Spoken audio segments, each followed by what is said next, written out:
Hello guys, ഇന്നത്തെ breakfast ഞാൻ തയ്യാറാക്കുന്നത് ഹെൽത്തി ബ്രേക്ക്ഫാസ്റ്റ് ആണ് കേട്ടോ.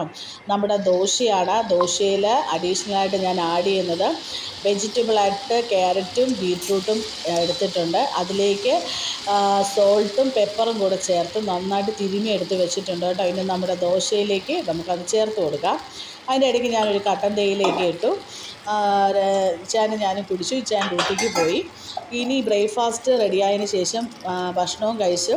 അൻസുമോക്കുള്ള ഇത് എനിക്ക് ഉണ്ടാക്കുന്ന ബ്രേക്ക്ഫാസ്റ്റാണ്. അൻസുമോക്ക് സ്പെഷ്യലായിട്ട് എഗ്ഗ് കൂടെ ആഡ് ചെയ്താണ് കേട്ടോ ഉണ്ടാക്കുന്നത്.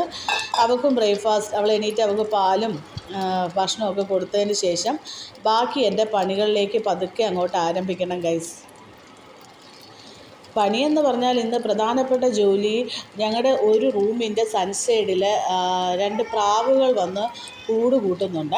അപ്പോൾ അതെല്ലാം ഇന്ന് ക്ലീൻ ചെയ്ത് മാറ്റി വൃത്തിയാക്കി എടുക്കണം. ദേ അൻസുമോളുടെ മൂളലൊക്കെ കേൾക്കുന്നു. അവളുടെ ബ്രേക്ക്ഫാസ്റ്റൊക്കെ ഇവിടെ റെഡിയായി. അവൾക്ക് പാലൊക്കെ കൊടുത്ത് ഒന്ന് സെറ്റാക്കട്ടെ കേട്ടോ. ഉറക്കം എണീറ്റ് ആ ചടവായിരിക്കും. അപ്പോൾ ഞങ്ങളുടെ ഹെൽത്തി ബ്രേക്ക്ഫാസ്റ്റ് ഇവിടെ റെഡി ആയിരിക്കുകയാണ് ഗൈസ്.